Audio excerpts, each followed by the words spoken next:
A young boy taken in by a guardian who treats him like family begins his journey under the man's strict sword training. With time, discipline, and determination, the boy grows stronger until he eventually becomes a legendary demon hunter, wielding a sword feared by all who dwell in darkness. On a freezing night, Suzu gets dragged across the dirt and shoved into a shed by her bastard of a father, who can't even hide how much he hates looking at her. He says straight up he wishes she was never born, then locks the door and leaves her to freeze alone till morning like it's nothing. Not long after, her brother Jinta slips outside and runs to let her out. But when he opens the shed, he freezes because she's gone. Panic hits instantly, so he tears through the village in the dark, calling her name, looking everywhere like a man possessed, until he finally spots her crossing the old bridge at the edge of town. He runs to her breath ragged and tells her how sorry he is. Sorry for not standing up to their father. Sorry for being too weak to protect her, knowing full well that any attempt to protect her would only land him in trouble. Suzu was born with a demon eye in feudal Japan, has long been branded a cursed child, and treated as nothing more than a worthless pest. Aware that her fate is sealed with such an affliction, she tells Jinta to just go home without her. After a long, heavy moment of silence, Jinta, overwhelmed by love for his sister, declares that he cherishes her more than the rest of their family, so he takes her hand and pleads with her to run away with him. They take off together with no clue where they're headed, just putting the village behind them. Rain pours harder and the cold bites deep into their skin. Eventually, Jinta finds an old ruined building and they crawl inside, soaking wet and shaking, so they huddle close for warmth. Suzu passes out first, and just as Jinta's about to do the same, he notices a man approaching and hears him say something about taking them in. Next thing Jinta knows, he's waking up on the man's back, still half asleep. Suzu walks silently beside him, holding the man's hand. Relieved to see Jinta awake, the man sets him down, and they continue until they reach his village called Kadono, a community largely composed of blacksmiths renowned for forging katanas, all hard at work. The man then escorts Jinta and Suzu to his home, and as soon as the door swings open, his daughter darts out to greet him. Excited yet curious about the two children trailing behind, the man tells her that Jinta and Suzu will now be living with them. He asks his daughter if she's okay with this, and she lights up at the prospect, thrilled to have new friends to play with. She eagerly approaches Jinta and introduces herself as Shirayuki, hoping the three of them will get along splendidly from now on. That night, Jinta can't fall asleep, so Motoharu asks if something's bothering him. He's sitting nearby, cleaning his sword, so Jinta ends up asking if he's a samurai, but Motoharu says he's not. He tells Jinta he's actually a sentinel, and his job is to protect the people and places that matter most. Later, Jinta and Suzu head out to the river where they meet up with Shirayuki and Chitose. On the way back, Jinta brings up Yokkei's, Shirayuki's mother, who helped him and Suzu stay in the village. Shirayuki explains that Yokkei's isn't just her mom, she's the shrine maiden of Itsukihime, chosen by a fire supreme being, and no one's allowed to see her except the village chief and her sentinel, who also happens to be her husband Motoharu. The next morning, Jinta trains with Motoharu, but since he's still a rookie with the sword, he keeps getting knocked to the ground without even landing a hit. Motoharu doesn't go easy on him either, but tells him that if he keeps training, he'll get there eventually. Years go by and Jinta ends up becoming the new sentinel for the Shrine Maiden. Now he's sitting in a meeting with the village officials and the maiden herself. She stays hidden behind a curtain as usual, and once the meeting begins, she starts by praising Jinta for how well he's handled recent demon threats. Jinta keeps it humble and says he's just doing his job. The last demon he fought had taken on human form and tried to sneak into the village. One of the officials starts looking uneasy after hearing that, and the others ask Jinta if he knows why a demon would try to do something like that. Someone suggests that the demon might have been after the Shrine Maiden, since there's a legend that says if a demon eats a maiden's liver, it becomes immortal. But it could also be after the Yurei sword. That blade's been passed down through Shrine Maidens for generations, and it's a major artifact, so it would make sense that demons would target it too. One of them adds that the Yurei was forged by one of the most skilled blacksmiths in recorded history, and it's rumored to have mystical powers sealed inside. If demons are truly after it, then things could get real bad for the village, so the chief tells everyone to stay alert. But Kiromasa doesn't seem worried at all. He says there's nothing to be afraid of since both he and Jinta are guarding the maiden, but then he throws a jab and says he doesn't think Jinta's cut out for the job. That's enough to set Jinta off, and the two of them look like they're about to argue, but before it goes too far, the chief steps in along with the maiden and tells them both to shut it. The meeting wraps up and everyone starts leaving the shrine. Everyone except Jinta, since it's his job to stay and protect the Shrine Maiden. Once they're alone, the Shrine Maiden finally steps out of her room, and it turns out to be Shirayuki. Jinta immediately questions her, asking what the hell she's doing showing herself like that. she's supposed to keep hidden, but Shirayuki brushes it off because she and Jinta have known each other forever, and she doesn't see the point in pretending to be formal around him. She casually mentions that Suzu's here too, which catches Jinta off guard. The shrine is supposed to be off-limits to outsiders, especially regular villagers like Suzu, so technically she's not supposed to be here at all. When they find Suzu asleep nearby, she looks exactly the same as she did years ago, like time hasn't touched her. She jumps up the moment she sees Jinta and lights up, happy to finally see her big brother again. He's been so busy hunting demons that she barely ever gets to spend time with him anymore. But even though Jinta's happy to see her too, he doesn't hold back and scolds her for sneaking into the shrine. She tries to argue, saying it's not fair that Jinta can see Shirayuki whenever he wants, but she can't. Still, rules are rules, and Jinta tells her flat out to go back home. After Suzu leaves, the village chief shows up again, saying he needs to talk to Shirayuki about something important. He asks Jinta to give them some space, but Jinta refuses at first. He's her sentinel, and he's supposed to stay close no matter what. But Shirayuki steps in and tells him to take the rest of the day off. After a short pause, he gives in and heads out. Meanwhile, beyond the village walls, 2 demons are tracking Suzu. Her demon eye caught their attention, and they've made her their next target. Later that evening, Shirayuki sneaks out of the shrine and meets up with Jinta because there's something serious she needs to get off her chest. Earlier, during her talk with the chief, he told her that she needs to start preparing to produce an heir, just in case something happens to her. With the recent demon attacks, it's not that far-fetched. If she dies, someone has to take her place. So the decision was made, and she's going to marry Kiyomasa. He's the chief's son, and he's expected to take over the village one day anyway. Jinta finds himself conflicted by the news, and Shirayuki too is far from pleased. In a moment of vulnerable honesty, she confesses that she is in love with Jinta and had even planned to ask him to run away together to start a new life. However, she knows he would never agree because Jinta had sworn an oath to protect this village, dedicating years of rigorous training to become strong enough to defend it. Shirayuki too took a solemn vow when she became the Shrine Maiden, so running away now would be nothing short of an insult to everything they have both sacrificed and built.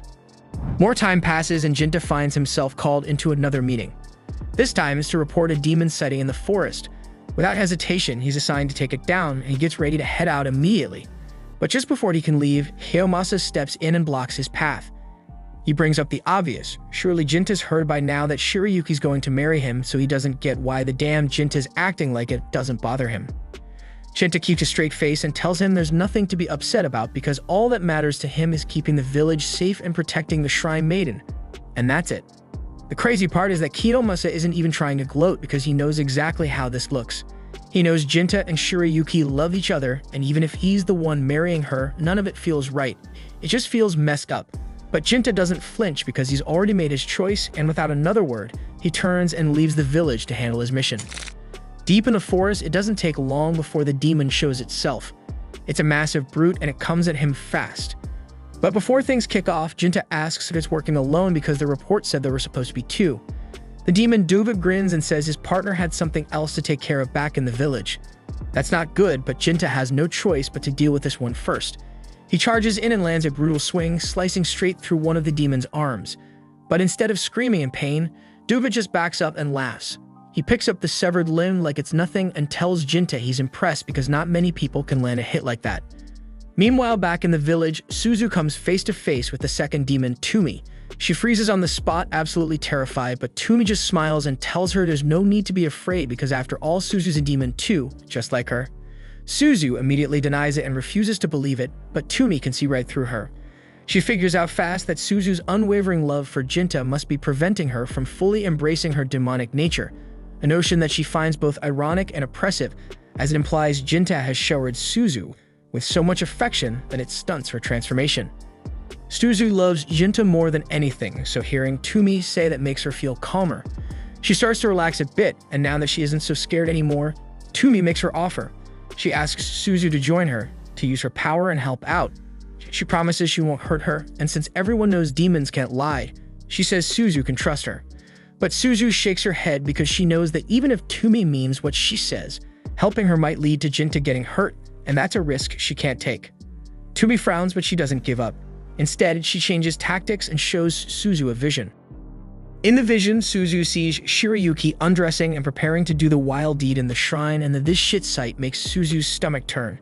Not because of what she's doing, but because it's not Jinta doing it with her. and that's what really guts her. She turns to Tumi shaken and asks if the vision she saw was real. Tumi explains that her ability lets her see into the future, and she can project those visions into someone else's mind, which is exactly what Suzu just experienced. But if she still doesn't believe it, Tumi says she's more than willing to take her to the shrine right now so she can see the whole hot show with her own eyes. Meanwhile, out in the woods, Jinta is still locked in combat with Duga. But before they clash again, he stops and demands to know why demons attack humans, so Duga replies simply that each demon has a purpose, and his purpose is to stall Jinta. Endowed with the power of assimilation, Duga can consume other demons to acquire their abilities and even reshape his own body at will. Jinta doesn't have time to sit and chat, so he launches forward, determined to end the fight in one strike. But as soon as he moves in, Duga smashes his arm clean off. And when Jinta tries to counter by aiming for the neck, Duga bites down on the blade and shatters it in one snap. It should have been over and Jinta should have died right there. But at the last second, Jinta grabs a shard from the broken sword, and with all the strength he has left, he slams it straight into Duga's heart. In a surprising twist, Duga accepts his defeat with a grim sort of satisfaction, and he reveals that his partner Demon possesses foresight, having seen 170 years into the future. And according to her vision, the mightiest demon of all time resides here, a revelation that makes Jinta suspect she's referring to Suzu. But before he can move, Duga says he's got one last parting gift for him. Suddenly, his severed arm springs to life, grabs Jinta's head, and squeezes it tight until he blacks out.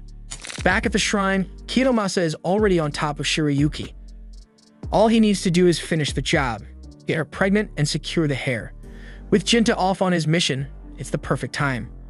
Otherwise, the poor guy would have had to sit outside and listen while Shirayuki moaning from inside the shrine. And as messed up as it is, Kitomasa already feels guilty enough. But before any damn thing can happen, the curtains rip open, and Tumi appears, dragging Suzu behind her to show her exactly what the hell is going down. And that shit show makes Suzu breaks. In the meantime, Jinta wakes up in the middle of the forest. Somehow his arm is back, restored like nothing ever happened, but there's no time to question it. If Tumi really made it into the village, then Suzu could already be in danger, so he gets up and takes off running, full speed toward home. At the same time, Suzu is stuck trying to process everything she just saw. Watching Shirayuki and Jinta in love was already hard, but she swallowed it all for the sake of Jinta's happiness. She even refused to grow up, kept herself frozen in that same small body, just so she wouldn't be a burden on their relationship. But now she finds out Shirayuki is marrying someone else, so that was it.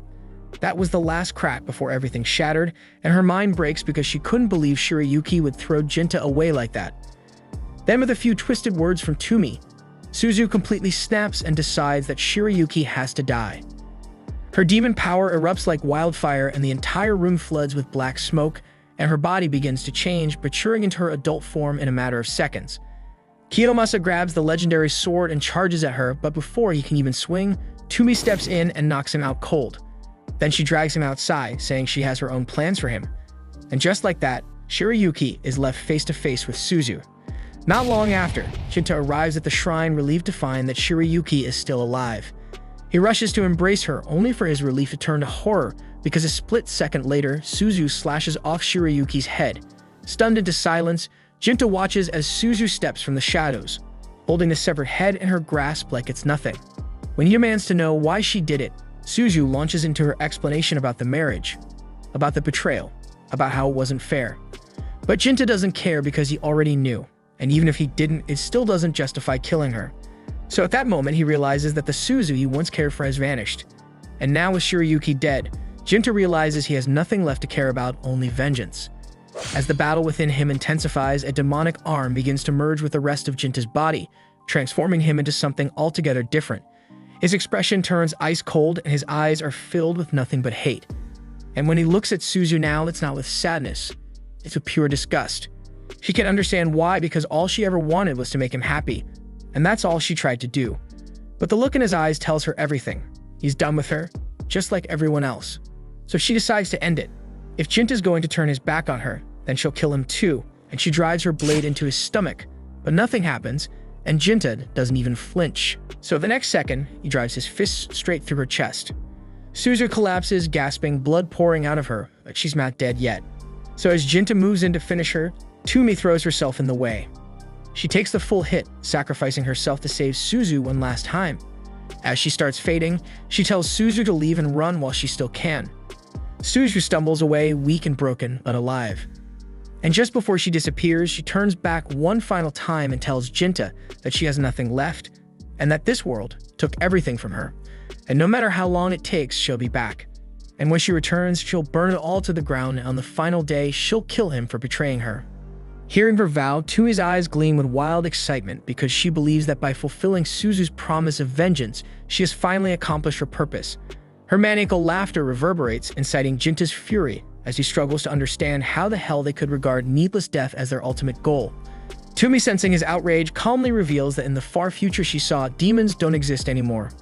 Humans had evolved so far that demons faded into myth. But now with someone like Suzu alive and fully awakened, the bloodline won't end, and she smiles one last time and fades away for good. Later, tragedy strikes in Kodono as a massive fire devastates the land and homes. Amid the ruins, Jinta cradles the lifeless body of the princess, consumed by guilt for failing to protect her, and he fervently confesses his love for her. The following morning, while the villagers begin rebuilding from the ashes, Jinta prepares to head out. That's when the village leader greets him warmly and learns of his plans to venture forth and defend humanity against the looming threat of a demon lord, whom some fear might even be Suzu. The old man, with sorrow in his eyes, wonders if Jinta can truly bring himself to slay his own sister. In response, Jinta bitterly declares that he has no choice but to harbor hatred for the one who murdered the woman he loved, even as he hopes for a more merciful resolution to come. But before departing, the village head presents Jinto with the revered Yurei sword, declaring that henceforth he shall be known as Jinya. Though Jinta feels unworthy of such an honor, the elder explains that the demise of the Isukim lineage left a void that only someone of Jinta's character could fill.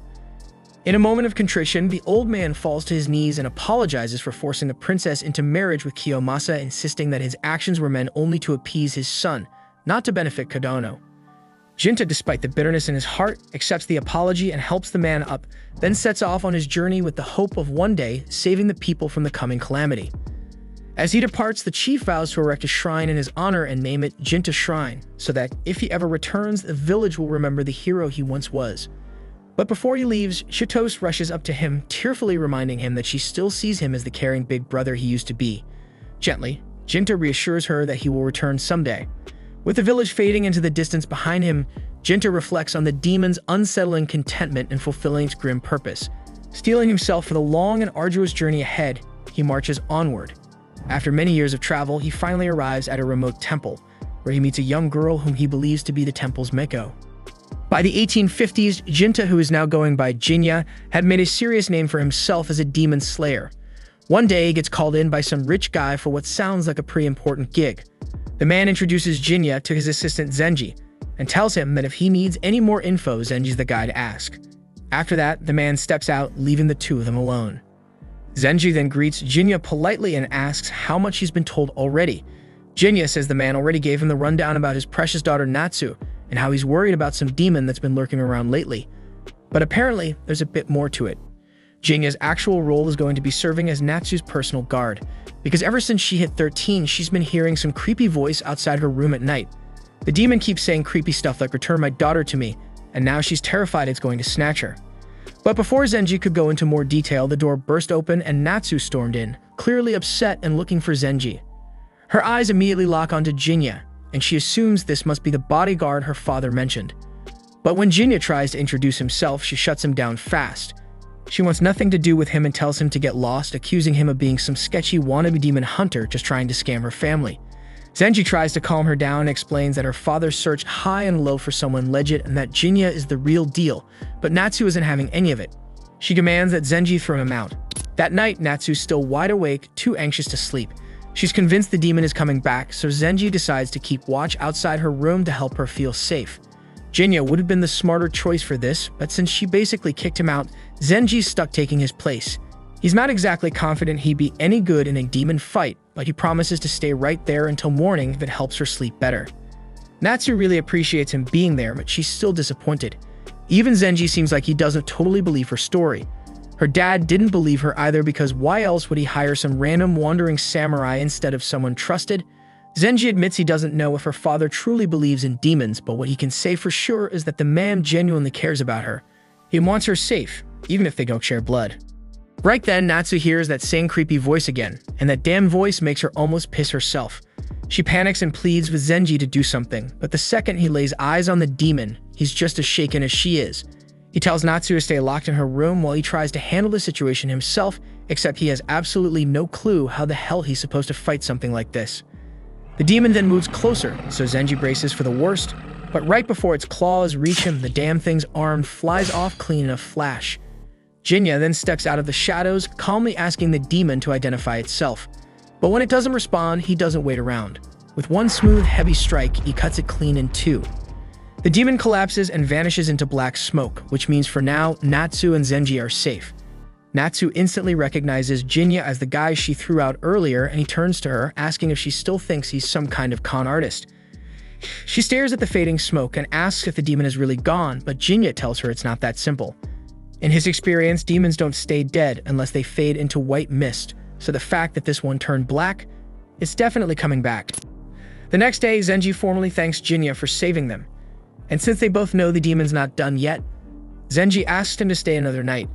Jinya agrees without hesitation, but he has a few questions, specifically about Natsu. Ever since he heard that thing whisper "return my daughter to me," he's been wondering if there's something deeper going on. Zenji nods and starts explaining.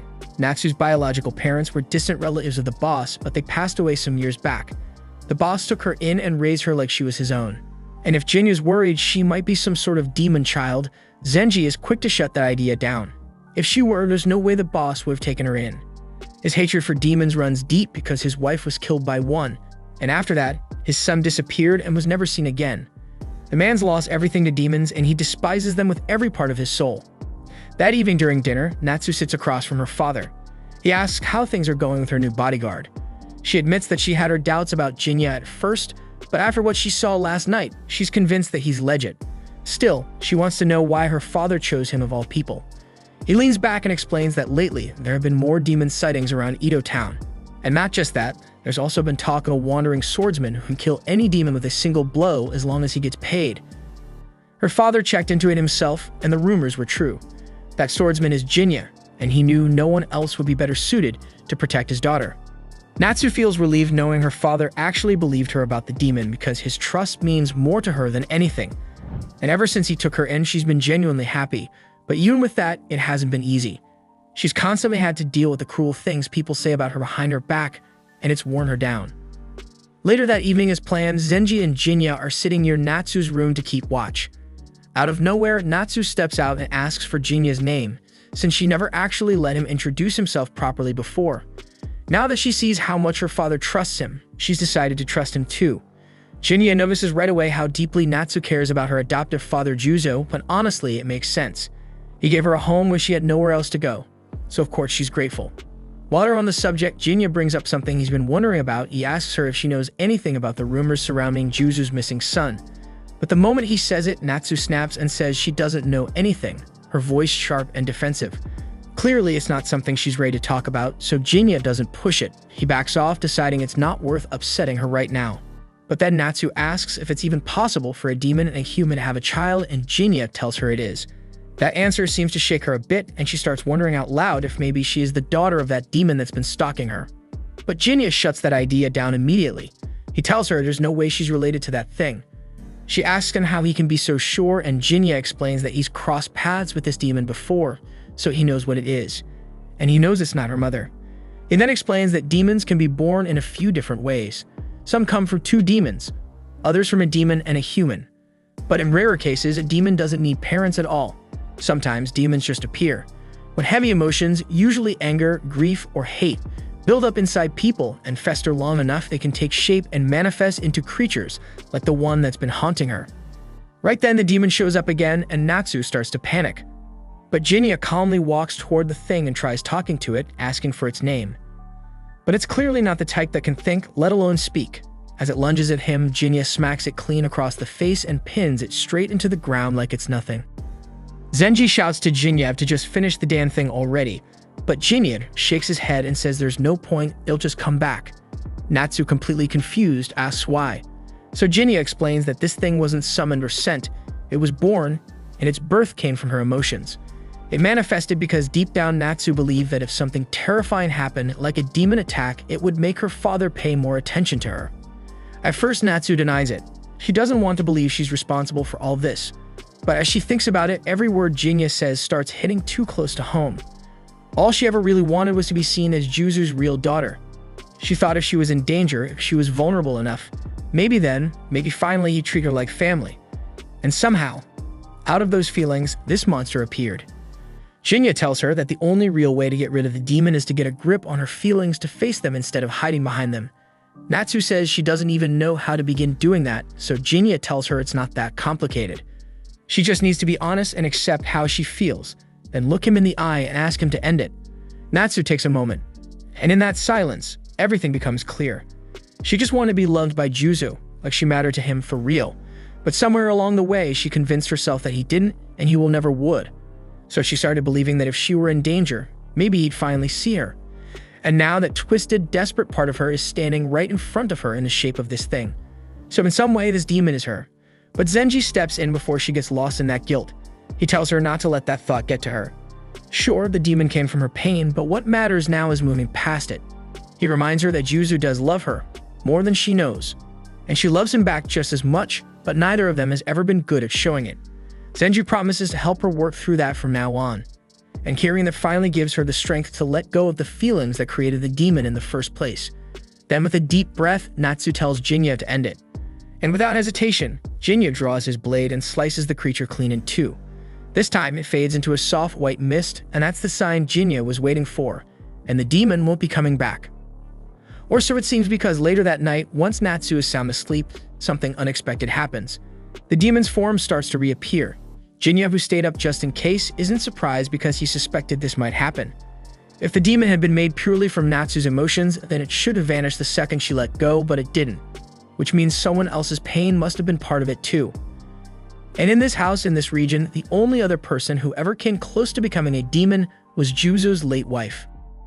Then with Natsu's feelings no longer fueling it, the demon starts to fall apart, and it's struggling to keep its form together. But as it cries out for its daughter again, it doesn't call for Natsu, it calls for Suzu. That's when everything clicks. Jinya isn't just some wandering swordsman, he's Juzu's long-lost son. And this demon is Suzu and Jinya's mother. The thing is, Jinya doesn't really remember much about his mother from when she was alive. But even so, seeing what she became hurts him, so the only thing he can do now is set her free. To give her the peace she was never able to find on her own. The next morning, Jinya gets ready to leave. As he's heading out, Zenji and Natsu come to see him off and thank him one more time. But Jinya just waves it off, saying he's already been paid, and truth be told, this was something he needed to do anyway. Natsu tilts her head confused, so Jinya explains that with age comes perspective. Looking back now, he can see things more clearly than he ever could back then. He always thought taking Suzu and running away was the right thing to do. Maybe it was, maybe it wasn't, but he never stopped to think how that choice might have affected the people he left behind, or the world they were part of. Natsu still doesn't really get it, so Jinya just smiles and tells her to never take her father's kindness for granted. He then turns around and walks off, and a short moment later, Juzu steps outside.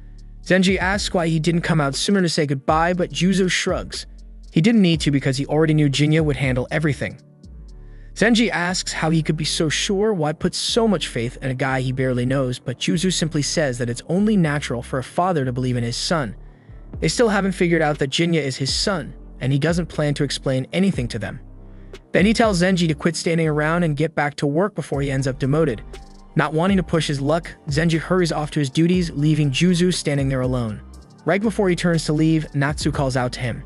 She asks if there's anything she can do to help around the estate. He raises an eyebrow and asks why she's suddenly offering. She says Jinya told her she should try to repay her father's kindness, and that gets a rare smile out of Juzu. It means a lot to him to know that Jinya still sees him as someone worth respecting. But he gently tells her that she doesn't owe him anything. Because the best thing a child can ever do for a parent is live a good, happy life. He then goes inside, leaving Natsu so happy by his words, but she still wants to help around, so she goes after him. The story then jumps forward to the year 1853, where we find Jinya calmly waiting for his soba at a quiet little noodle shop. The owner's daughter brings over his bowl with careful hands, and her father smiles, clearly proud that she's finally getting the hang of serving customers. The shop owner strikes up a conversation, mentioning that there's been disturbing talk lately, rumors about a serial killer haunting the streets.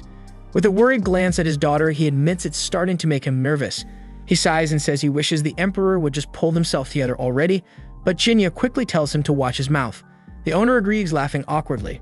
Last thing he wants is for his shop to be burned down barely 10 days after opening. He admits he actually got this place for cheap after buying it from the previous owner, but now he's wondering why Jinya has been showing up for soba 5 days in a row, considering how empty the place always is. His daughter warns him that he's probably going to scare off the one customer they do have, but the owner waves it off, saying they're just making small talk. Then he turns to Jinya and asks how the soba tastes. Jinya gives it a straight answer. It's not bad, just plain. The owner chuckles and admits that he doesn't have much talent for cooking. He only makes soba because he loves it. Jinya can't help but ask why he even opened a shop, and the man simply says he had his reasons. After finishing his meal, Jinya pays the bill, and the owner casually notes that he seems to be doing alright financially for a ronin. Jinya shrugs and says he earns his money by slaying demons. The owner laughs, thinking Jinya is joking, but Jinya just heads for the door without another word. Before he can leave, the owner stops him and brings up something strange. According to the rumors, this so-called slasher doesn't use a sword. Every body I've found so far has been torn to shreds, completely mangled. What's worse is the numbers don't line up. More people have gone missing than bodies recovered, so folks are starting to believe it's not a human doing this. They're saying it has to be demons. Jinya asks where these incidents usually happen, and the owner tells him the sightings have been around the Edobashi area. As Jinya steps out, the daughter calls out to him, asking him to be careful, but he simply replies that he's not a kid. That night, Jinya positions himself by a bridge, waiting in the shadows for the demon to show up. Hours go by, but there's no sign of anything unusual. Just as he's about to leave, a woman's scream echoes through the night, and without hesitation, Jinya bolts toward the sound. When Jinya arrives at the scene, he finds several mangled corpses sprawled across the ground, but no sign of the demon. He glances around, confused because he definitely heard a woman scream, but there's not a single woman in sight. As he begins scanning the area more closely, something invisible lashes out at him, but Jinya barely dodges in time.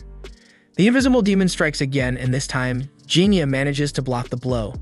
But before he can retaliate, the demon vanishes and reappears behind him, landing a hit that cuts him. Annoyed now, Jinya morphs his arm into its transformed state, relieved that no one's around to witness this. The demon charges once more, but this time Jinya counters, shattering his blade in the process. The creature tries to escape, but Jinya lands a deep slash before it can flee and calls it the Slasher. Hearing the name, the demon suddenly stops and becomes visible, revealing himself. Jinya narrows his eyes and demands a name, warning that if he doesn't get one, the next swing will be fatal. The demon finally introduces himself as Mosuk, so Jinya doesn't hesitate and moves in to finish him off, but Mosuk throws up his hands and says he doesn't want to fight. Jinya halts, confused because if he didn't want to fight, then why attack? Mosuk explains that he thought Jinya was the serial killer. He'd heard the same rumors about a demon behind the murders, so he followed a strong demonic scent and ran into Jinya. The moment Jinya called him the Slasher, he realized he made a mistake. Still confused, Jinya asks why a demon would be hunting down a killer in the first place. Mosuk replies that this isn't the place for a chat because someone might spot them here, so they should talk somewhere private. Cut to the two of them sitting inside Mosuk's home, where the demon now looks entirely human. Mosuk then explains that as demons get older, many choose to live quiet lives by blending into society. They don't exactly lie, but they do hide the truth, and Jinya knows that much already. Mosuk then pours them both some cheap liquor and assures Jinya it's not poisoned, but Jinya says that it wouldn't matter because poison wouldn't kill him anyway. As they drink, Mosuk explains that he's just a regular villager, scraping by in a dingy back alley house, but Jinya knows better. Mosuk is a demon, a rare kind capable of completely erasing his presence from the world, and Mosuk explains that his ability is called invisibility. He's one of the superior demons, the kind that's lived for over a century. Jinya's surprised because he expected someone that old to be a lot stronger. But Mosuk chuckles and explains that the title superior refers to their awakened abilities, not their raw strength. In fact, some superior demons like him are physically weaker and slower than even the average demon. Jinya gets the sense that Mosuk really isn't the killer, and Mosuk knows Jinya isn't either. Jinya decides to believe him, but something still doesn't sit right. If Mosuk thought he was the Slasher, why did he go straight for the kill instead of confirming it first? Mosuk admits it was personal and asks Jinya if he's heard the rumors about the disappearances. Jinya says that he has, and he even confirmed it himself earlier when he heard a woman scream, but found no trace of her body. That's when Mosuk tells him the truth. The Slasher only kills men on the spot, but women are abducted. Jinya asks how he can be so sure, so Mosuk clenches his fist and tells him that the demon took his wife. Her name was Hatsu, and she was a kind-hearted human, and she accepted him even though he was a demon. A month ago, she vanished without a trace. 10 days later, her body washed up by the Kanda River. The officer he spoke to said she'd been horribly violated before she died. Mosuke's voice shakes as he talks. Hatsu was a bright light, sweet, sociable, and the only one who ever looked at him with genuine love, and she didn't deserve what happened to her. Mosuke admits he's never cared much for humans, but he loved her with everything he had. Now, all he feels is rage, pure hatred for the thing that took her from him in such a vile, unforgivable way, and he swears that he'll get revenge, so he asks Jinya to step aside to leave the killer to him. But Jinya refuses, so Mosuke asks why, and Jinya simply tells him that it's his job to slay demons. Mosuke gets it, so in that case, they'll do this together. But when they find the slasher, he wants to be the one to finish it. That's when Jinya stops him and asks if revenge is really what he's chasing. Mosuke stares at him for a second, then asks if he doubts him. Jinya says no, it's not about doubt. But no matter who's behind this, human or demon, someone's life is going to be taken. So you need to be sure you're ready to carry that weight. Mosuke tells him demons don't lie, not even to ourselves. And that goes for how we feel too. And with that, Jinya agrees that they'll handle this together. The next night, we see the two of them scouring the city, gathering information about the slasher. They question everyone they can, but come up with nothing. It's frustrating, and they're not exactly thrilled about their lack of progress, but they know they'll have to keep pushing. Later on, the two of them are back at Mosuke's place sharing some sake, and Mosuke decides to ask Jinya a question that's been on his mind. Why does he hunt his own kind? Jinya says it's mostly for the money, and there's no shortage of humans who hate demons, and they're willing to pay a pretty sum to see them wiped out. Mosuke figures there's more to it than that though, because he doesn't see Jinya as the kind of guy who kills without reason, so he presses him about the real reason. Jinya leans back and says it's also about power because he's on a mission to stop a certain demon, and that surprises Mosuke because Jinya did say that he wants to stop it, not kill it. Jinya then tells him that he was born human, but after he watched a demon murder the woman he loved, something in him broke and he turned into what he is now. That's why killing demons who threaten humans feels so natural to him. Mosuke is stunned because even after all that shit, Jinya still wants to spare the one who destroyed his life. Jinya says he won't know what to do until the day he finally faces that demon. Until then, he needs strength first. Mosuke admits it's a lot to unpack, but Jinya just says that he's being spineless. Then Jinya turns the question around. Once Mosuke gets his revenge, what's he planning to do? Mosuke goes quiet for a second, then says he never wanted any of this, and the only reason he tried living like a human was because he hates violence, and he never wanted to be hunted by humans. Also, he never wanted to fight other demons either because all he really wanted was a quiet life with the woman he loved. He says once this is over, he's going back into hiding. He'll tend to Hatsu's grave, and that will be the end of it. Jinya then remembers something Mosuke said earlier about him, that he's not the kind of person who does things without a good reason. That's not true because he is carrying a mindless hatred for his sister. The next day, we see Jinya back at the usual soba shop, quietly eating his lunch. The owner's daughter walks over and casually asks if he's had any luck tracking down the slasher, but he tells her that things aren't going so well. The owner then rumbles that making a living is damn near impossible these days. Jinya agrees and nods toward the girl and says that with a cute waitress like Ofu, they should be packed by now. But maybe people in Edo were just too busy to notice, so the owner smiled, glad someone thought his daughter was beautiful. Jinya says with confidence that 8 out of 10 people would probably agree with him, and the owner grins, telling him he's got good taste. But Ofu quickly steps in and tells her father not to get ahead of himself. He reminds her loudly that she's never even had a relationship before, saying maybe this is a good chance for her. Embarrassed, Ofu cuts him off, asking him not to put Jinya on the spot. She tells him not to worry because she'll leave the nest when the time is right. But for now, she just wants a little more time to be his daughter. Her father quiets down, understanding what she means. She then turns to Jinya with an apologetic smile and says sorry about all that, but Jinya doesn't mind one bit. In fact, he says she's lucky to have a father like that. She's proud of her old man, but it makes her wonder what Jinya's father was like. He explains that he has a younger sister, but their father never treated her right, said she didn't belong in the family and beat her for things she couldn't control. That's why Jinya took her and ran away from home, but it was a long time ago. She gently asks him if he hates his father for that, but Jinya says no, and he gets it now why his father acted the way he did. It doesn't make it right, but he understands. Later that night, Jinya is once again out patrolling with Mosuke, searching for any signs of the slasher, but the trail is cold and nothing so far. Mosuke mentions that there haven't been any new sightings recently, so there's no point in wandering around blind. Just then, he notices a figure standing by a tree, and it turns out to be Ofu. Jinya tells him she's the daughter of the soba shop he always visits, and Mosu quietly notes that it's not safe for her to be out this late, so Jinya nods and starts walking toward her. She then looks up and asks what he was doing out there by himself, but then Jinya notices that Mosu has already turned invisible again and tells him quietly to escort her just in case, because if the slasher really is still lurking, it'd be bad if she ran into it alone. Jinya then asks Ofu what she's doing out here at this hour. She smiles and says she was just out admiring the cherry blossoms, but Jinya points out these aren't cherry blossoms, they're willows. She laughs a little and gently corrects him, saying that these are called snow willows. Technically, they aren't true willows, and they're not quite cherry blossoms either. They just resemble willows in how they hang, but they belong to the same family as cherries. So basically, it's not a cherry blossom and it's not a willow. It's a little bit of both and yet neither. Jinya looks at it for a moment and says it's a pitiful kind of plant. But Ofu disagrees and she thinks it's beautiful. Even if it doesn't perfectly fit into either category, it still blooms lovely flowers every year. She doesn't know what the plant feels exactly, but if it were really sad and empty, it wouldn't keep blooming the way it does. So no, it doesn't mean it's pity because it'll keep blooming every spring, no matter what people call it, and that's just how it lives. Jinya looked at the flower again and realized she was right, that really was its way of life. He then tells her they should head back because her father's probably worried sick by now, and she nods. As they walk together toward her house, Ofu casually tells him that he really ought to take more time to unwind. He wonders if he really comes off that tense, and she says he definitely gives off broody vibes. He's always pushing himself too hard, and he admits that might be true. After all, he only lives for one thing, and that's the purpose he's meant to fulfill.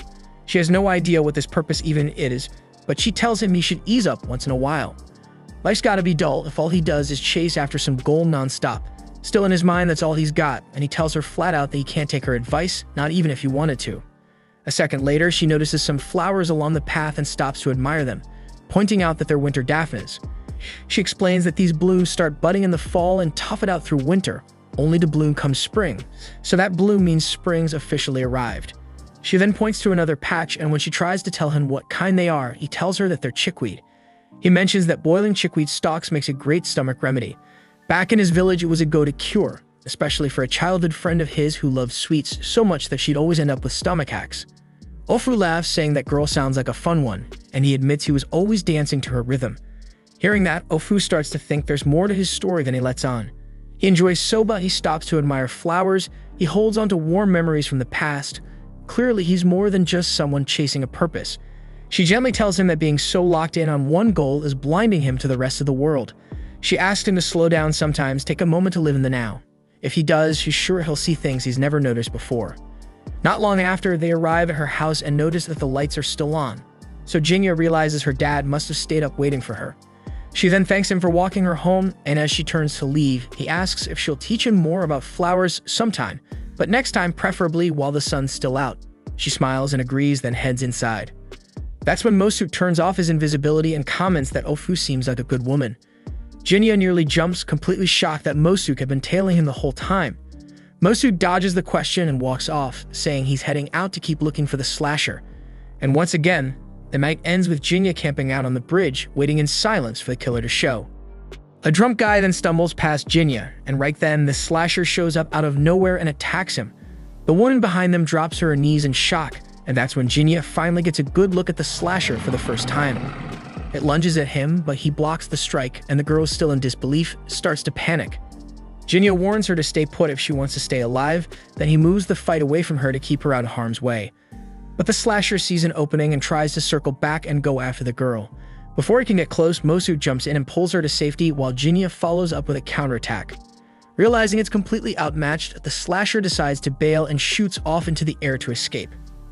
After it's gone, Jinya apologizes to Mosu for letting it slip away, but Mosu brushes it off, saying it was tougher than he thought it'd be.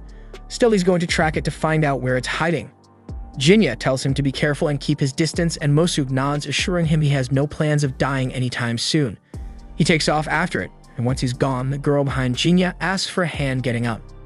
He helps her up and she gives him a look, saying his grumpy attitude really takes her back. She wonders if he still remembers her, and when he looks closer, he realizes it's Natsu. She's happy he still recognizes her, and he points out how much she's changed. It's been 3 years after all, and she's surprised that he hasn't aged a bit. He jokes that he's immune to aging, and she laughs it off like he's messing with her.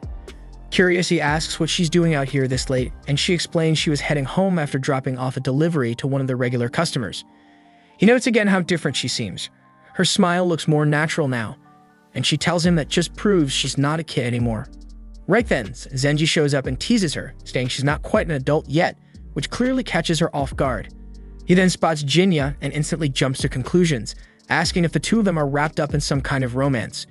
Jinya quickly shuts that down, telling him Natsu just got attacked by a serial killer.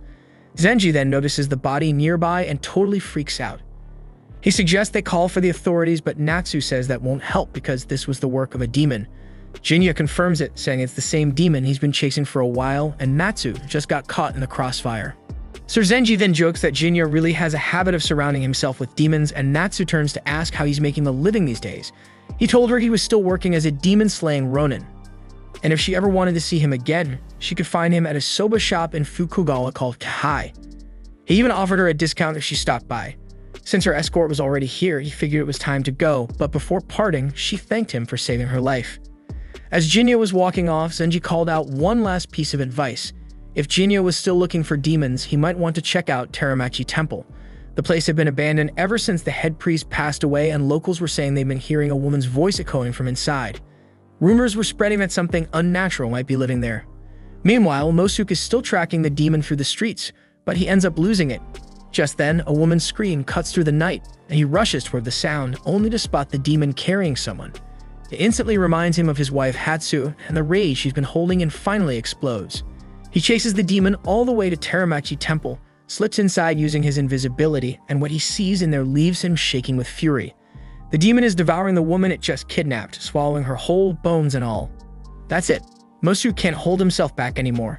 He charges in, dead set on ending the thing, convinced it's the same one that murdered Hatsu.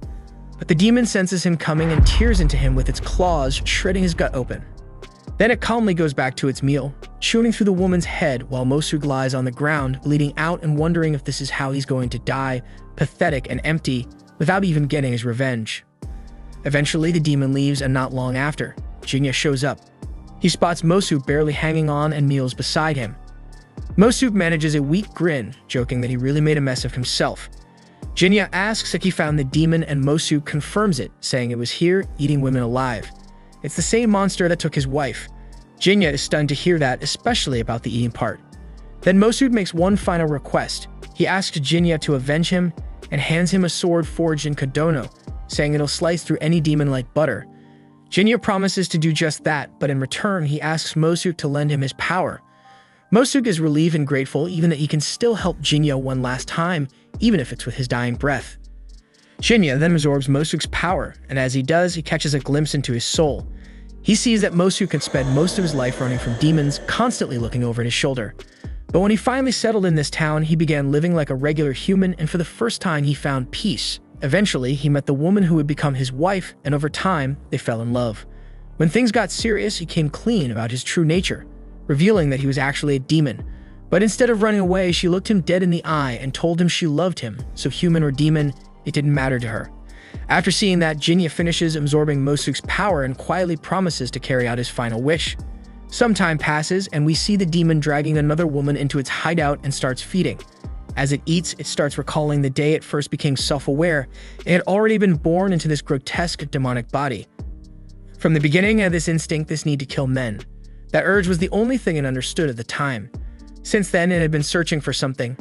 It didn't know who or what it was looking for, just that it needed to go home. But it didn't even know where home was. The only thing it was sure of was that it couldn't return in its current state, so it kept abducting women. It believed they carried something its body lacked. That's why it devoured them, so it could consume what was missing and finally find a way back. Back in the present, the demon continues its feeding frenzy when suddenly, Jinya shows up. He's surprised the creature would come back here after its lair was exposed. Without hesitation, he attacks using invisibility, slicing off one of its hands in a clean strike. The demon lashes back, but Jinya dodges every blow, keeping just out of reach. It bolts across the temple, trying to go on the offensive, and Jinya admits that its power is kind of a pain to deal with, but this time he is armed with Mosu's power. He dodges every strike again, then drops his invisibility and lets the demonic aura in his arm flare. He then tells the demon that he's going to end him by using the gift Mosu entrusted him with. Jinya then charges in, vanishing at the last second, and in one clean motion, takes its head off. The demon is still clinging to life, gasping in pain, and Jinya walks up to it, demanding an answer. He asks why it left Mosuke's wife's body untouched when it devoured every other woman it captured. If it really was the killer Mosuke was hunting, then why didn't it consume her completely? The demon starts crying, saying it needed a body. It couldn't go home without one.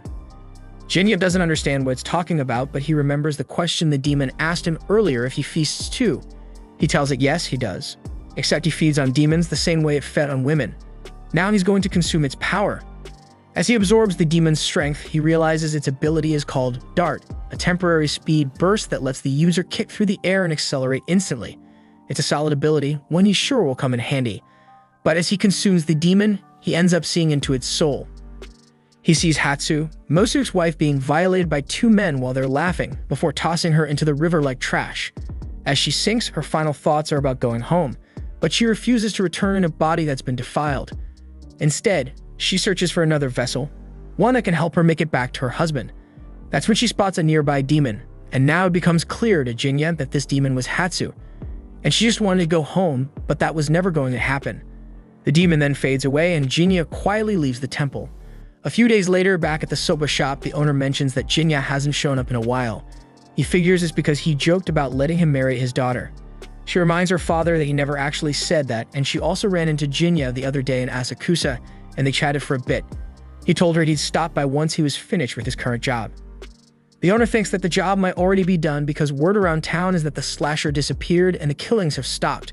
But she tells him Jinya mentioned he's still got demons to hunt. Somewhere else, those same two men who violated Hatsu are wandering the streets late at night. They start talking about finding their next victim, laughing about how the last one cried out for her husband as they dragged her under. But then they see Jinya. He steps forward without a word and cuts both of them down in a single strike. Looking down at their bodies, he says nothing, just hopes that Mosu can finally rest in peace now that Hatsu's been avenged, and he walks away. The scene then shifts to a little girl singing a haunting tune, her voice giving off an eerie, ghost-like atmosphere, and she stops the moment the song ends.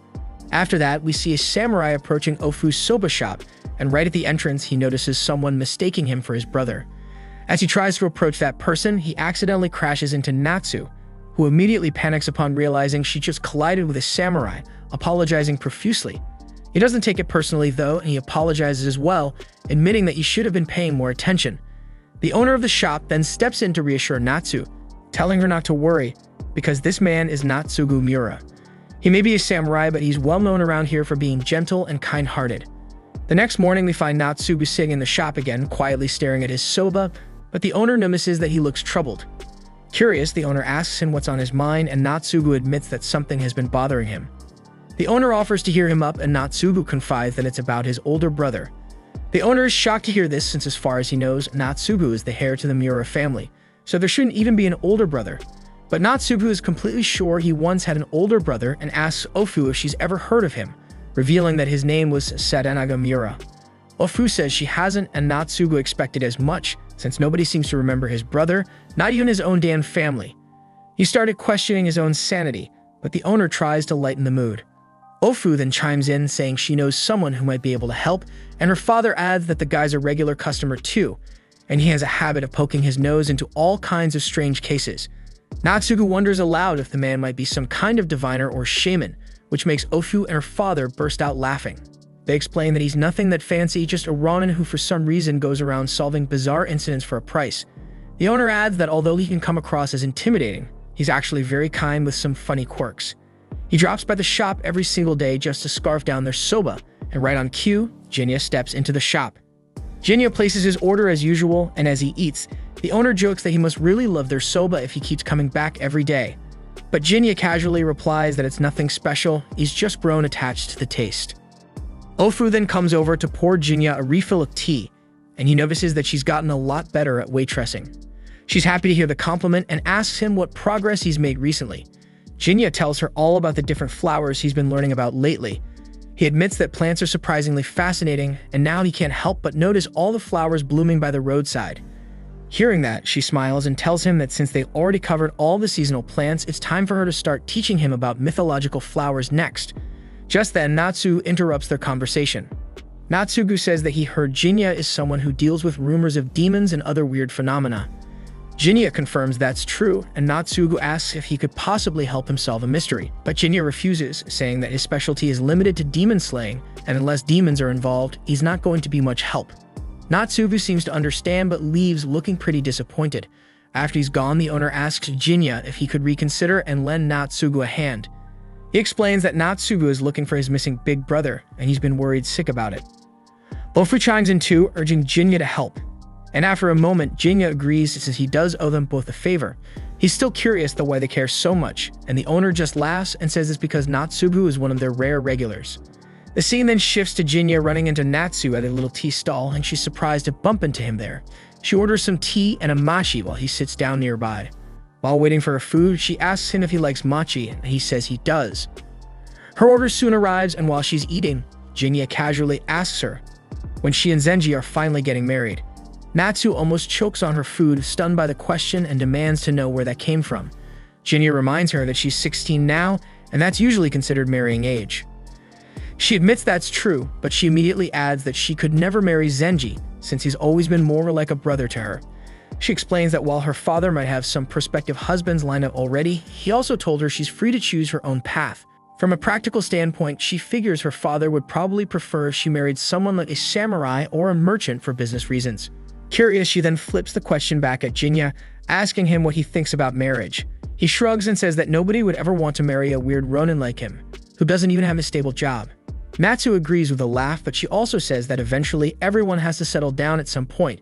She then asks him how old he is anyway. When he answers that he's 31, she's genuinely surprised to find out he's older than Zenji.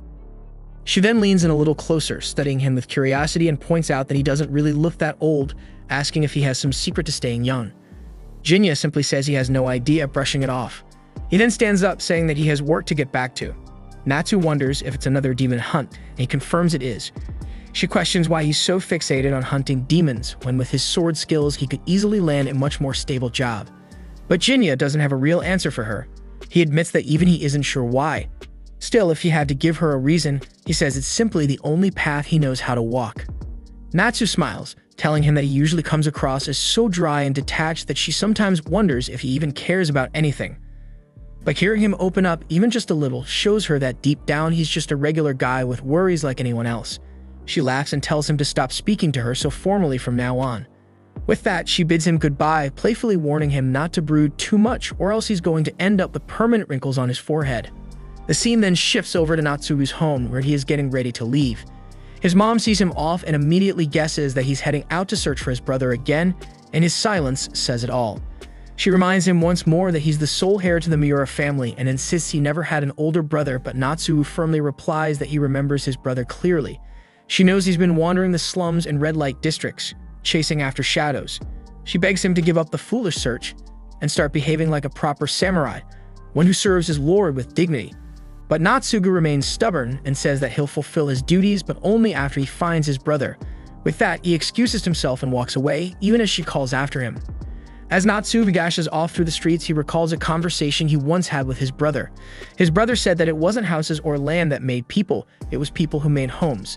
His brother also believed in loyalty and dedication, but refused to compromise his own beliefs for the sake of duty. That Natsugu wonders where his brother could be now. Just then, Jinya appears beside him, asking if he's heading out to continue the search, and Natsugu is caught off guard but relieved to see him. Jinya tells him that he's decided to take a closer look into his situation, although he warns that he can't guarantee they'll find any answers. Natsugu says that's perfectly fine, he's just glad someone believes him. Jinya then immediately gets to the point, asking Natsugu about the events leading up to his brother's disappearance, but they decide to take the conversation somewhere more private before going into the details. The scene then shifts to the two of them seated at the soba shop, and Natsugu can't help but take notice of the katana hanging at Jinya's side. It's clearly no ordinary blade, its craftsmanship is far too refined. Curious, Natsugu remarks on how odd it is for a Ronin to carry such a high-quality weapon and wonders aloud whether Jinya might have come from a samurai lineage. Jinya shakes his head, explaining that he didn't. He recounts how he once stayed in a remote mountain village known for its forged bellows, home to blacksmiths who specialize in crafting katanas. While there, he served in a role that required him to wield one, and now he serves a similar purpose once more. The blade he carries was authorized by the shogunate, so he has official permission to keep it at his side. Natsugu hazards a guess, asking if Jinya might be from Kadono. Jinya raises an eyebrow, impressed by the accuracy. Natsugu grins, explaining that he suspected it when he saw the design of the scabbard. He admits he's something of a katana enthusiast, and he's read that one hallmark of Kadona blades is their scabbards, unassuming in design but elegant in their subtle craftsmanship. Jinya confirms that this particular blade was once a sacred artifact enshrined in the village. It ended up in his hands due to circumstances he'd rather not get into. Natsugu leans in, intrigued, and asks for the blade's name. Jinya answers that it's called Yarai, and Natsugu lights up the mention of it, speculating that the name might derive from an old phrase tied to warding off evil or purifying spirits, and he asks Jinya if he knows any stories like that. Jinya admits he doesn't, but recalls the village elder once saying the sword had remained spotless for over 100 years. Natsugu is thrilled to hear it and, practically brimming with excitement, asks if Jinya would be willing to draw the sword and show it to him. Jinya politely declines, and Natsugu quickly backs off, apologizing for getting carried away. With that aside, Jinya says it's time they get to the heart of the matter. Natsugu then shares his story, how his older brother suddenly vanished without a trace, and no matter how far he searches, he finds nothing. What's worse is that nobody seems to remember his brother ever existing, not even their own parents. Everyone insists that Natsugu is the Miura family's sole heir. A few people admit the name Saganaga rings a faint bell, but even they eventually insist there must be a mistake. Natsugu has no choice but to accept that he's the only person who still recalls his brother's existence. The shop owner, overhearing the heavy subject, gently cuts in, suggesting that if they're going to discuss something so serious, they might want to move somewhere more private. But Jinya shakes his head and jokingly says that it's fine because this place doesn't get much traffic. But then he adds that it was because Ofu and her father both seemed genuinely worried about Natsugu, and that's why they came to talk here. Jinya then asks Natsugu when exactly his brother vanished, and Natsugu replies that it was near the end of January. He remembers that right before his disappearance, his brother mentioned going to meet a girl. Not long after, Natsugu found some flowers in his brother's room. He couldn't identify what kind they were, but they had a strong, lingering scent. The flowers were small, with delicate white petals and a bright yellow center, and it struck him as odd because his brother was never someone who cared for flowers. Since no one else had been in the room besides him, Natsugu figured his brother must have left them there himself. Jinya considers this and asks if he still has the flowers. Natsugu nods, saying that he kept them preserved, thinking they might serve as evidence if anything ever came to light. Hearing that, Jinya asks if he can visit Natsugu's house tomorrow to take a look himself. Natsugu hesitates for a moment, then agrees. The scene then shifts to Jinya arriving at the soba shop again the next day, and he notices that Natsu is already there. He places an order for soba, and the owner seems amused that Jinya has started calling Natsu so casually. He teases Ofu, saying she might need to step up her game, and she quickly tells her father to stop talking nonsense. Ofu comments that the two seem to be getting along, and Natsu casually replies that it's nothing special. Jinya then asks Ofu how well she knows Natsugu, and she says they aren't particularly close, but they talk now and then when he visits the shop. She's curious why Jinya's asking, and he simply replies that he was just wondering. Ofu says Natsugu has always been respectful in their conversations and comes across as a genuinely kind and sincere man. Natsu realizes they're talking about the samurai she bumped into the other day, and she agrees because she found him to be humble and polite too. The owner chimes in, saying Natsugu seems nice and all, but he becomes overly enthusiastic whenever swords are brought up. That reminds him, so he grabs something to show everyone, and it's a kogai. He explains that Natsugu's family serves as vassals to the shogun, so it's expected for them to possess tools like this. But Natsugu once gave him this particular kogai, which is traditionally carried by samurai. The owner adds that Natsugu is completely obsessed with swords. It's practically the motivation behind everything he does. He even recalls overhearing Natsugu's mother scolding him for this obsession, and Jinya asks if he's had any dealings with her. The owner says no, he's only ever caught a glimpse of her, but based on what he's heard, she's quite the fearsome woman. The owner then tries to hand the kogai over to Jinya, who's reluctant to accept it at first since Natsugu gave it as a gift, but the owner insists he has no use for it, and eventually Jinya agrees to take it, deciding he'll hold on to it for now. He then turns to Ofu and asks if the flowers Natsugu mentioned the other night were daffodils, and she confirms they were. But Jinya finds that hard to believe since Natsugu described them as being small. Still, he really hopes they're anything but daffodils. We then cut to the same young girl from before, and she reflects quietly to herself that the place she's in now used to be her garden of joy, where she spent her childhood, but now she knows she can never return there. The scene then shifts to Jinya arriving at Natsugu's home, where his mother quickly takes notice. She eyes the unfamiliar guest and asks who he is, prompting Jinya to politely introduce himself. She returns the greeting with warmth and curiosity and turns to her son for clarification. Jinya explains that he's from Kodono, the village known for its legendary blacksmiths. Natsugu tells her that Jinya is a samurai he recently crossed paths with, someone who shares his deep love for swords. He invited him over to share a few drinks, and the two head inside together. Before they get far, Natsugu's mother thanks Jinya, which catches him off guard. He asks what for, and she tells him her son has been going through a rough patch lately. But today he seems lighter and happier, so seeing that as his mother makes her grateful, and that makes Jinya quietly touched by her words.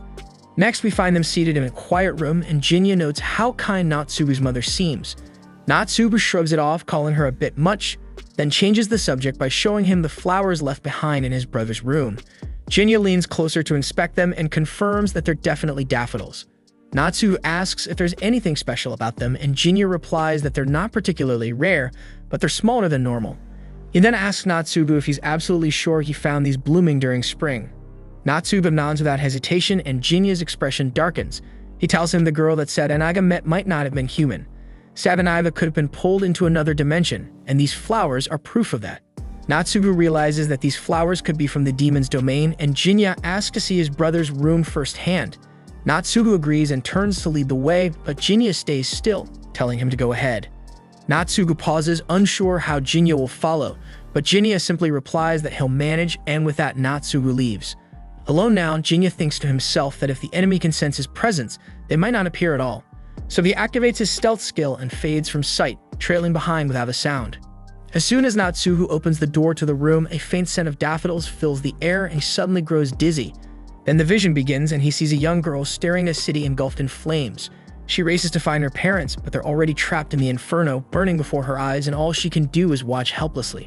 After what feels like forever, the flames finally die down and the girl stirs, stunned that she's still alive. As she rises, she sees that half the town has been reduced to ash. She wanders aimlessly through the ruins, eyes blank, spirit broken. The people she passes look at her in horror and they scramble to get away. Confused, she catches a glimpse of her reflection and recoils because her face has turned into a demon. Then a realization hits her hard. Her parents are gone, her home destroyed, and every piece of her past ripped out from the roots. Worst of all, she no longer recognizes herself, so there's no way she can ever return to the peaceful life she once had. With no one to turn to, she masked her identity and faded from society, surviving in secret as the years crept by. Eventually, she found her way back to the ruins of her old home, only to see it rebuilt, now occupied by strangers, so something in her cracked. She longed more than anything to return to the life she lost, and that desperate longing awakened a strange power inside her, one that let her forge a new dimension, a dreamlike world where she could relive her memories again and again. Back in the present, Natsugu jolts awake inside that illusion, and Jinya informs him that they stumbled into the dimensional echo tied to his brother's room. Natsugu looks around, confused by the strange world they're standing in, and Jinya asks if he saw the girl and her burning house just now. Natsugu says he did, right before spotting a familiar figure. It's his brother Sadanaga, laughing, smiling, playing with the girl from his vision. But something feels off because these aren't real events. They're frozen echoes, a memory looping on repeat. And then the scene shifts. Sadanaga now turns to the girl and asks what she'd like him to make today. She tells him he should stop coming back and just go home to his family. But instead, he insists on making his favorite soba for her. She pleads with him to leave because she can't go on like this. This garden, this world, it's all she has. And it's the only place where she can still see her parents. But Sadanaga gently tells her she's wrong. Homes don't shape people, people shape homes. If a place only brings pain, then it was never a real home to begin with. She asks him how he could possibly know that, and he tells her she already understands. Deep down, after all, she's been stuck here for over a century. And he says he can leave this place, but only if she chooses to come with him. Tears in her eyes, she says it's not possible. This dream world is all she has left because it's the only space where she still feels like she belongs.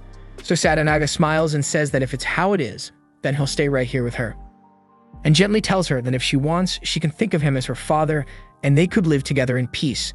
But she shakes her head and says that she could never see him that way. Sadanaga simply smiles and says that's okay, and he'll wait until the day she changes her mind.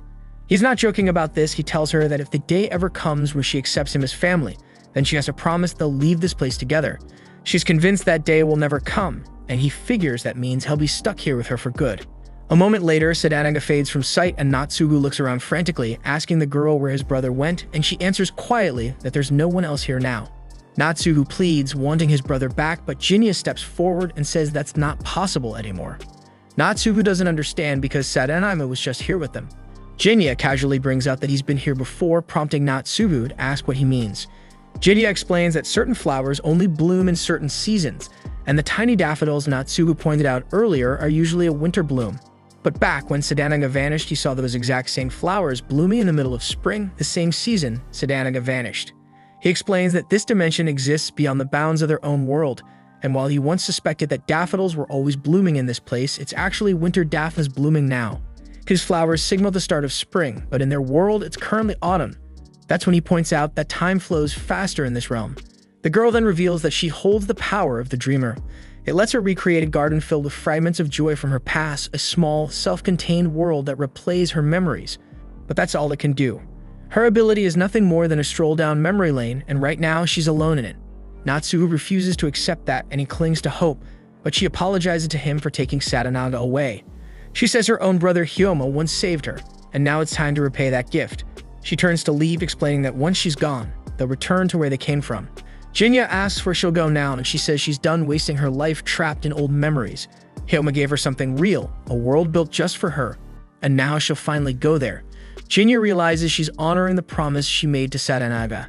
Moments later, both he and Natsugu awaken in the real world. Natsugu still doesn't understand why his brother stayed behind, and Jinya says nothing. He just stands there, staring into the horizon. The scene then shifts to Natsugu and Jinya sitting together in the soba shop.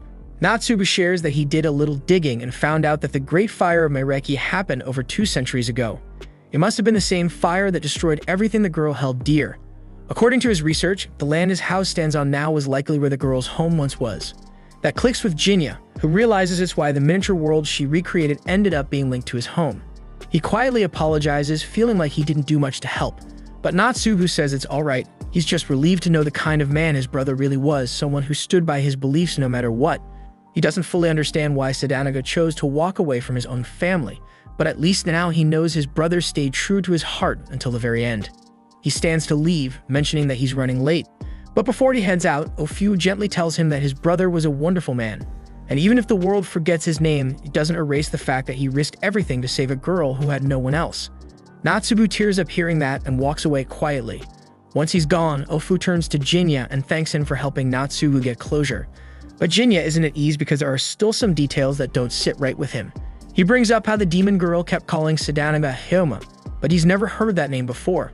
The shop owner suggests that might have been Sadanaga's true name, and Jinya notes that usually only a samurai's lord would know such a thing. The shopkeeper explains that it's not entirely unheard of for family members to know, but the fact that the girl referred to him as Hyoma likely means he saw her as family. That sparks another memory for Jinya, a time he mentioned how Natsugu was always getting scolded by his mother for being obsessed with swords. He realizes now that back then, he'd accidentally used Natsugu's real name Aramori. The owner casually says he must have heard it from his mother once, but Jinya isn't buying it because that woman was way too proper to just let something like that slip. Even when speaking to a lowly ronin like him, she showed respect and chose her words carefully. She always referred to her son as Natsugu in front of others, so where exactly did the owner really hear the name Aramori? Because only a person's lord or family should know that. And something else is off. The demon girl never said Sadanaga had died, just that he wasn't here anymore. That thought leads Jinya to a new theory. Sadanaga might still be alive. He could have lived with the girl for nearly 2 decades before deciding to move on. But by then, he'd aged too much to return to his old life. So instead, he slipped into the city, found a cheap old house, and quietly started over, running his own soba shop. Jinya asks if he's incorrect, but the shop owner still won't budge. He insists that Sadanaga may have simply passed away from old age while still trapped in the other dimension. But Jinya isn't convinced. He recalls the girl's expression, and it wasn't the look of someone who had lost someone. She was smiling, and that smile told him she found a new father. Once again, Jinya calls him out, stating plainly that the shopkeeper is Sadanaga. After a moment, the owner quietly admits that Jinya is right. He wonders how long Jinya's known, and Jinya replies that he figured it out the moment everything came together. There had been hints scattered throughout, and one of the biggest was the kogai he carried. Jinya always thought it odd for a simple soba shop owner to have something like that. The owner smiles and explains it was actually a gift from Natsugu, who got annoyed watching him scratch his itchy scalp in public and wanted him to look more proper. Jinya asks why he doesn't just tell Natsugu the truth that he's alive. Surely it would make him happy. But the owner says he's already made his choice, and he chose the girl. And after that, he could no longer consider himself a part of the Miura family. He gave up the right to call himself Natsugu's brother. Besides, Natsu, who's grown now, he can stand on his own. He offers Jinya the Kogai as a gift and asks if he understands why he chose to become that little girl's father. Jinya simply says there was no grand reason, and the owner agrees. He says it was just that simple. He couldn't stand watching the girl suffer alone. So he stayed, and that was it. A man makes his choices and sticks with them. Trying to explain it further wouldn't change how others see it. Everyone has their own way of thinking. Jinya nods, understanding perfectly. The owner knew he would. After all, Jinya's lived long enough to gain some wisdom, and he also knows that Jinya is a demon. It catches Jinya off guard, but the owner explains that after living alongside a demon for more than 20 years, you start to recognize the signs. Curious, Jinya asks how the girl is doing these days. The owner looks over and says she's right here.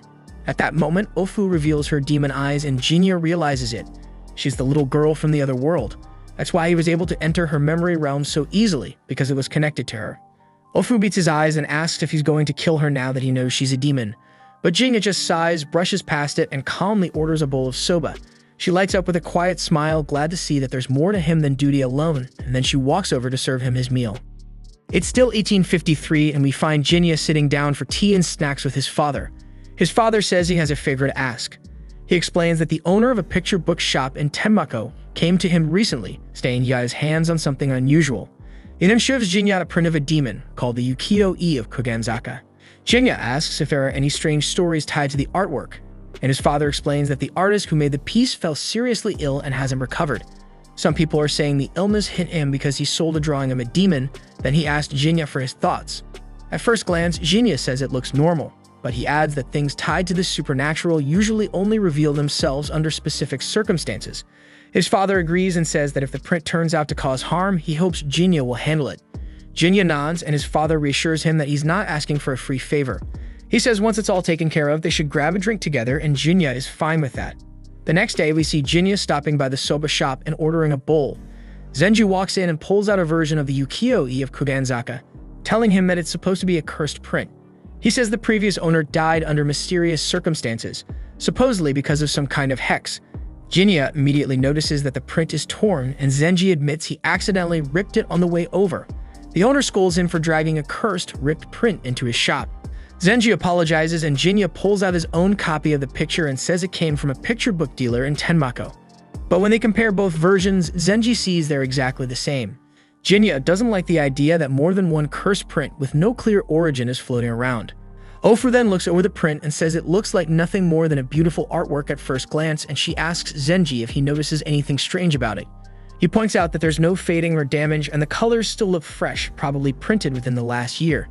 Zenji then says he knows the shop in Tenmako and could easily find out who the artist is, so Jinya says that he'd appreciate the help, but Zenji says not to mention it after all. He's done a lot for Natsu. Later, Zenji heads off alone to speak with the picture bookseller, while Jinya waits nearby, hidden in the shadows.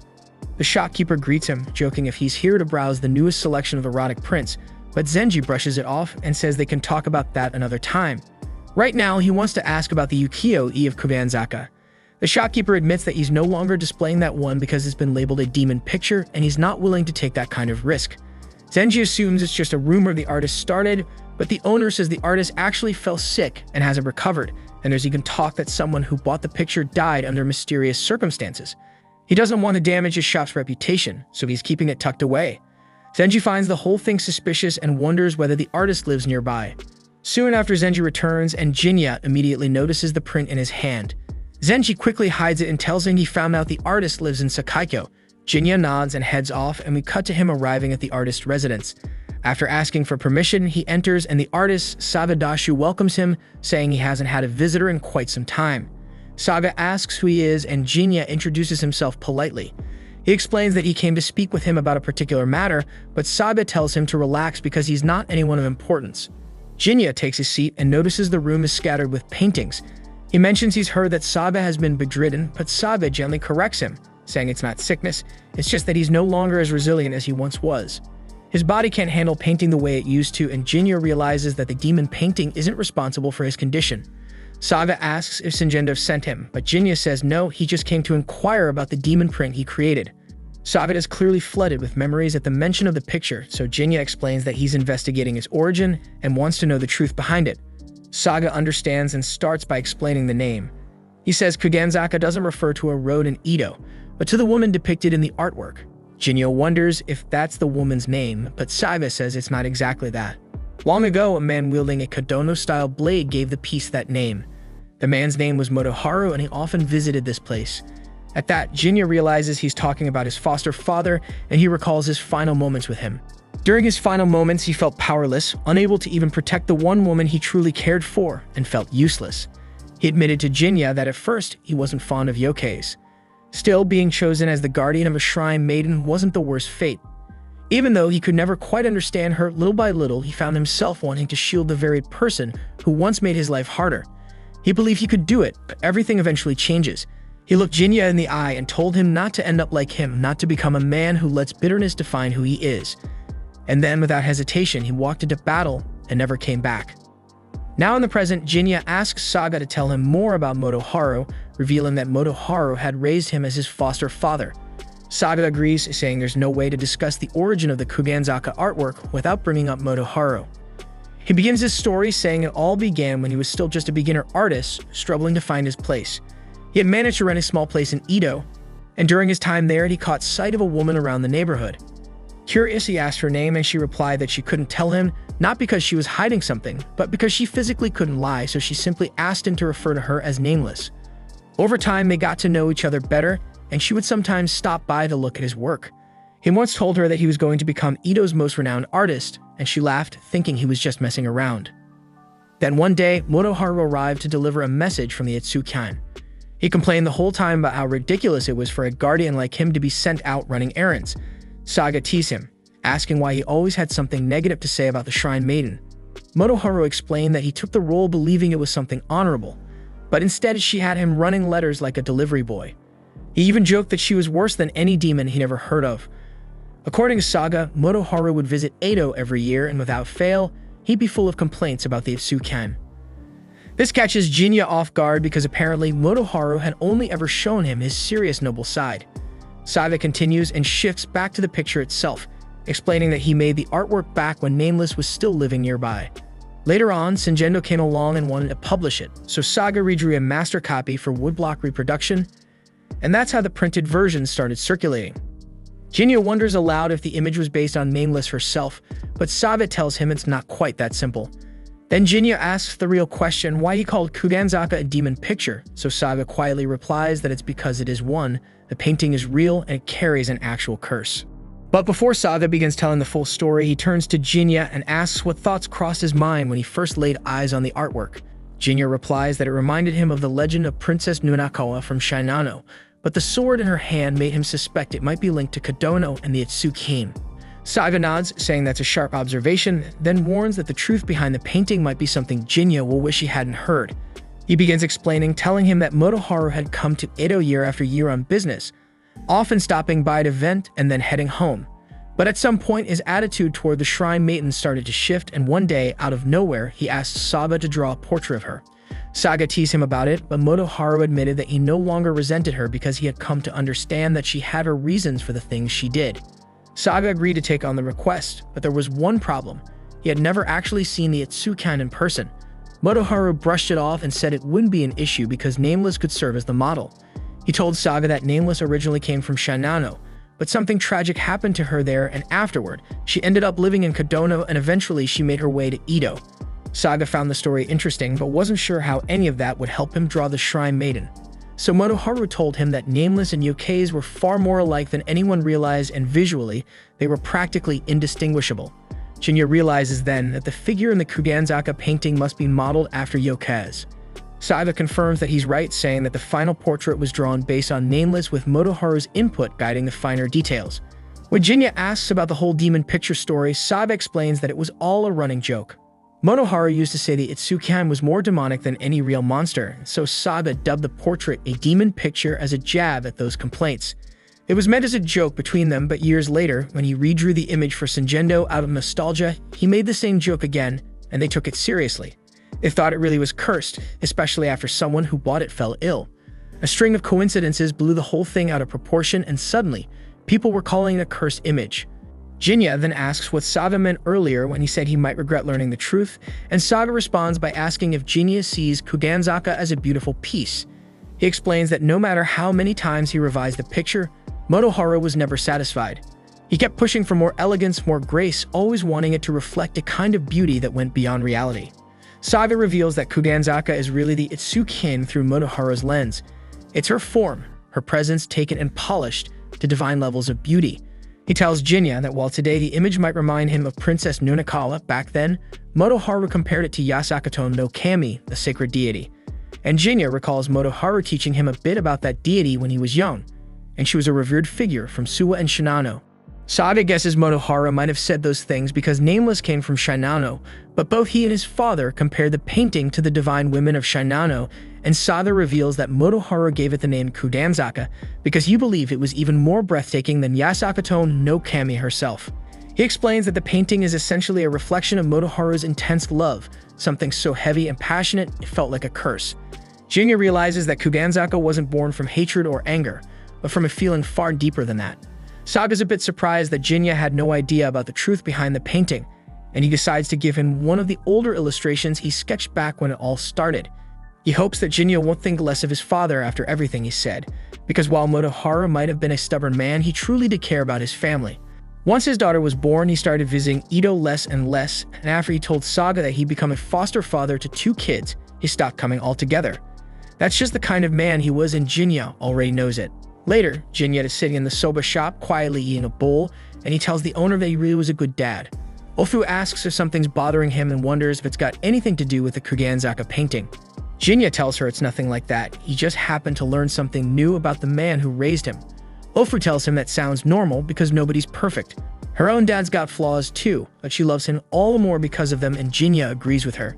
Jinya then meets up with his real father later and lets him know that the painting isn't dangerous and the demon part was really just the artist's own regrets bleeding into the canvas, so Jinya doesn't see any harm in keeping it or selling it off. His father then brings up the person who supposedly died because of it, but Jinya says that was probably just a freak coincidence. He also mentions that he took possession of the print that person had on them and it didn't seem cursed at all. His father nods, thanks him for the work, and tells him he'll hand over the payment once he's ready to head out, but for now, they should just sit and have a drink. They start drinking together, and Jinya asks if his dad always drinks like this. His father says he used to drink as a way to avoid dealing with real life, and over time, it simply turned into a habit. Then he turns the question back to Jinya. Jinya says he enjoys drinking, especially under the moonlight, every now and then. His father says they should drink together again sometime if the chance comes up, and Jinya agrees. That's it for this video, guys. If you like this new series, leave a like for the next episode. And subscribe for more anon content. Thanks for watching. Bye-bye.